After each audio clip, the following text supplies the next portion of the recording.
दोस्तों इमेजिन करो रोहन को, जिसकी एज 25 साल है, जो कि एक प्राइवेट कंपनी में जॉब करता है। वहाँ पर उसकी मंथली सैलरी 40,000 थी, जो भारत के अंदर एक अच्छी इनकम मानी जाती है। हालांकि अपनी इस इनकम से भी रोहन काफी खुश था, लेकिन उसके मन में एक डर था कि वो एक प्राइवेट कंपनी में जॉब करता है और ये कंपनी डिग्री से ज्यादा स्किल्स को वैल्यू देती है। जहां अगर कल को कोई ज्यादा हुनर वाला एम्प्लॉय उनको मिल जाता है तो वो पुराने एम्प्लॉय को निकालने से पहले ज्यादा नहीं सोचते। इसके अलावा उसके पास कोई भी ऐसा इनकम सोर्स नहीं है जहां से वो पैसा कमा सके।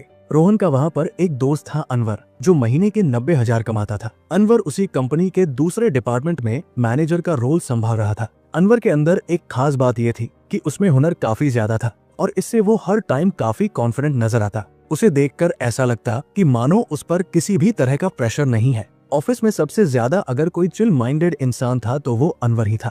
एक दिन अनवर कॉफी लेने के लिए कैंटीन में जाता है। वहाँ पर वो देखता है कि रोहन काफी उदास होकर बैठा है। अनवर अपनी कॉफी लेकर रोहन के पास ही बैठ जाता है और उससे पूछता है कि रोहन इतना टेंशन में क्यों हो, कोई प्रॉब्लम है क्या? तब रोहन बोलता है कि यार अनवर, तुम्हें तो पता ही है इस कंपनी के जो ओनर हैं वो कितने स्ट्रिक्ट हैं। वो छोटी सी गलती पर भी जॉब तक से निकाल देते हैं और भगवान ना करे अगर कभी मुझसे भी कोई गलती हो गई और उन्होंने बाकियों की तरह मुझे भी जॉब से निकाल दिया तो मैं तो बर्बाद हो जाऊंगा, क्योंकि यही एक जॉब है मेरे पास पैसा कमाने के लिए। तब अनवर ने रोहन को समझाया, रोहन तुम्हें पता है मैं क्यों इतना कॉन्फिडेंट रहता हूँ, क्यों मुझे तुम ज्यादातर टाइम चिल मोड में ही देखते हो, क्योंकि जिस डर में तुम आज हो इस डर को मैं काफी टाइम पहले बहुत पीछे छोड़ चुका हूँ। देखो तुम्हारे डर की मेन वजह क्या है कि तुम्हारा एक ही इनकम सोर्स है, बट मेरे साथ ऐसा नहीं है। मैं पहले से ही अपने लिए इतने एसेट्स क्रिएट कर चुका हूँ कि मुझे जॉब सिक्योरिटी की भी टेंशन नहीं है, क्योंकि इन एसेट्स की वजह से अब मेरी मल्टीपल जगह से इनकम आ रही है। तब रोहन पूछता है, एसेट्स ये क्या होता है?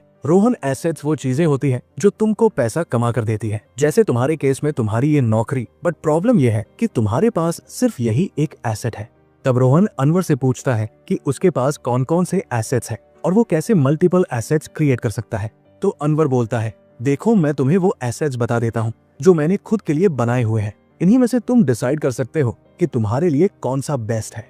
मेरे पास अभी के टाइम 4 एसेट्स है जहाँ से मुझे हर महीने रेगुलर इनकम मिलती है, जो टाइम के साथ और बढ़ती रहेगी। जिसमें सबसे पहला एसेट है मेरी एजुकेशन। सालों पहले जब मेरी इस कंपनी में ज्वाइनिंग हुई थी तो मुझे भी इस बात का अंदाजा था कि शायद ये जॉब मेरे फ्यूचर के लिए 100% सिक्योर नहीं है। तुम मान लो मेरी भी वही कंडीशन थी जो आज तुम्हारी है, लेकिन कुछ ही टाइम के अंदर मैं समझने लगा कि अगर मुझे यहाँ पर लंबे टाइम तक टिके रहना है तो मुझे अपनी स्किल्स के अंदर सबसे बेस्ट होना पड़ेगा। जैसे यहाँ पर मेरा सबसे पहला काम सेल्स एग्जीक्यूटिव का था, जहाँ मुझे कंपनी के लिए पर डे के हिसाब से सेल्स निकालनी थी।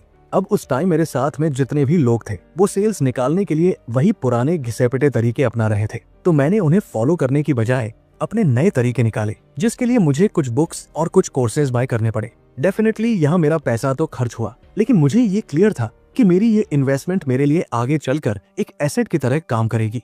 और सच में ऐसा हुआ भी। उन बुक्स और कोर्सेज को अच्छे से सीख लेने के बाद मैं ह्यूमन साइकोलॉजी से लेकर persuasion, story telling, empathy, negotiation, इन सब चीजों को इतनी सफाई से यूज करने लगा कि सामने वाले के पास कोई रीजन ही नहीं बचता था कि वो हमारा प्रोडक्ट ना खरीदे। इसी के चलते मैं बाकी सारे एम्प्लॉय से कई ज्यादा सेल्स निकाल पाता था, जिससे मेरा 2 साल के अंदर 3 बार प्रमोशन हुआ था। और आज तुम मेरी पोजीशन और सैलरी देख ही रहे हो। अभी भी अगर मुझे लगता है कि मुझे कुछ और भी सीखना चाहिए तो वहाँ मैं खुद पर इन्वेस्ट करने से पहले ज्यादा नहीं सोचता, क्योंकि ओवर द टाइम वहाँ पैसा लगाना मेरी ग्रोथ में ही काम आता है। तो ये था मेरा पहला एसेट। अगला एसेट जो मुझे पैसा बना कर देता है वो है मेरी रेंटल इनकम। देखो तुमको भी पता है कि अगर तुम्हारे पास कोई स्पेस है, कोई हॉल या कोई घर वगैरह, तो तुम उसको रेंट पर देकर अच्छे पैसे कमा सकते हो। बट रेंट पर देने के लिए एक अलग घर खरीदना, इसको हर कोई अफोर्ड नहीं कर सकता। एंड टू बी ऑनेस्ट, मेरे पास भी फिलहाल इतने पैसे नहीं थे कि 40 से 50 लाख रुपए लगाकर मैं कोई दूसरा घर खरीद सकूं। मेरी तो टोटल सेविंग्स ही 10 लाख की थी, जो मैंने लगभग 2 सालों में जमा की थी। लेकिन फिर भी मैं रेंटल इनकम कमा रहा हूँ। लेकिन कैसे? रोहन ने बड़ी हैरानी से पूछा।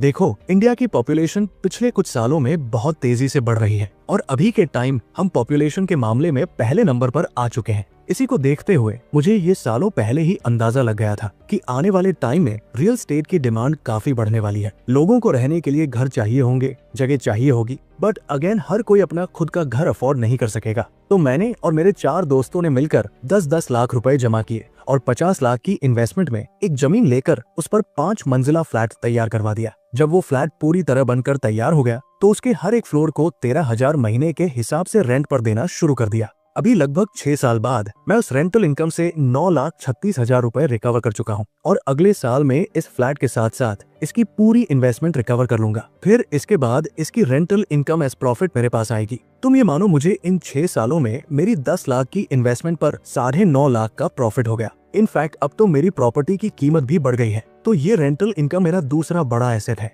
मेरा अगला एसेट जो मैंने अभी हाल ही में बाय किया है वो है एक लिमिटेड एडिशन गोल्ड वॉच जो कि 5 लाख की है। रोहन ने फिर से अनवर से पूछा, अब ये तुम्हारे लिए एसेट कहाँ से हुआ? यहाँ तो तुमने पैसे बर्बाद कर दिए। मेरी घड़ी देखो 250 रुपए की है बट टाइम वही बताती है। तब अनवर बोलता है, देखो इस घड़ी को लेने का पर्पस मेरा शो ऑफ करना नहीं है। मेरा सीधा पर्पस इस घड़ी के थ्रू प्रॉफिट कमाना है। मैंने इसको इसलिए बाय किया है क्योंकि ये घड़ी गोल्ड से बनी है और गोल्ड के दाम हर साल 10 से 11% से इंक्रीज हो रहे हैं। तो इस 5 लाख की घड़ी को अगर मैं अगले 5 साल भी अपने पास रखता हूँ तो उस वक्त मेरी इस घड़ी की वैल्यू कंपाउंड इंटरेस्ट लगाकर लगभग 8,42,000 के आसपास होगी। दूसरा, ये एक लिमिटेड एडिशन वॉच है जो काफी रेयरली लोगों के पास मिलेगी, तो इस घड़ी की वैल्यू और भी ज्यादा बढ़ जाएगी। तो ये एक कमोडिटी इन्वेस्टमेंट तुम मान सकते हो। ये मेरा दूसरा बड़ा एसेट है जो फ्यूचर में मुझे मेरी इन्वेस्टमेंट पर काफी अच्छा प्रॉफिट देगा। अनवर, एक बात बताओ, अभी तुम्हारी सैलरी 90,000 है, 13,000 तुम्हें रेंटल इनकम आती है, टोटल होते हैं 1,03,000। इसमें से तुम घर के खर्चे निकालने के बाद भी बहुत पैसा बचा सकते हो। बट इससे पहले जब तुम्हें रेंटल इनकम नहीं आती थी तो तुमने 10 लाख 2 साल में जमा कैसे कर लिए?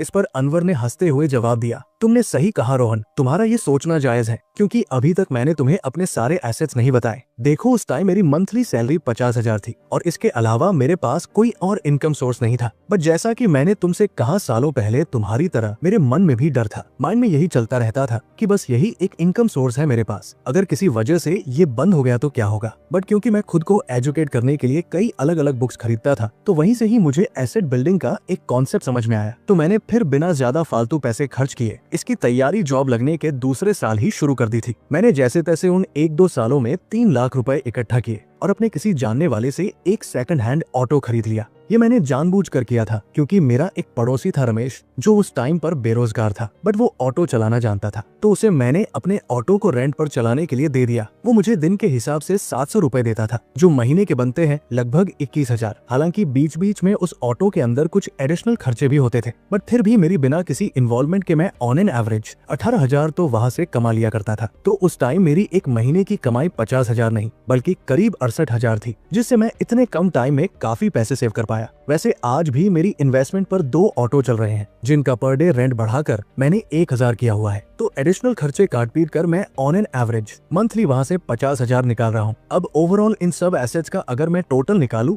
तो मेरी मंथली कमाई 90,000 नहीं बल्कि 2 लाख के आसपास है और वो भी अलग अलग जगहों से। एंड आगे ये कमाई और भी ज्यादा बढ़ने वाली है। इसी वजह से मैं तुमको इतना चिल दिखाई देता हूँ क्योंकि देखो, अगर हमारे माइंड में ये होता है कि हम फाइनेंशियली बहुत अच्छा कर रहे हैं तो आधे से ज्यादा स्ट्रेस तो हमारा ये सोच कर ही खत्म हो जाता है। ये सब सुनकर रोहन की मानो आंखें खुल गई। उसने भी खुद से ये प्रॉमिस किया कि मैं भी अपने पैसे बर्बाद करने की जगह उनसे एसेट्स क्रिएट करूंगा। अब दोस्तों, आपने ये वीडियो यहाँ तक देखा है तो आई होप कि आपको ये वीडियो पसंद आया होगा। तो इसे लाइक जरूर करें जिससे मुझे मोटिवेशन मिले आपके लिए ऐसे और वैल्यू वीडियो बनाने में। और इस चैनल को सब्सक्राइब करना तो बिल्कुल ना भूलें। इसी के साथ आपका वैल्यूएबल टाइम देने के लिए thank you and good bye.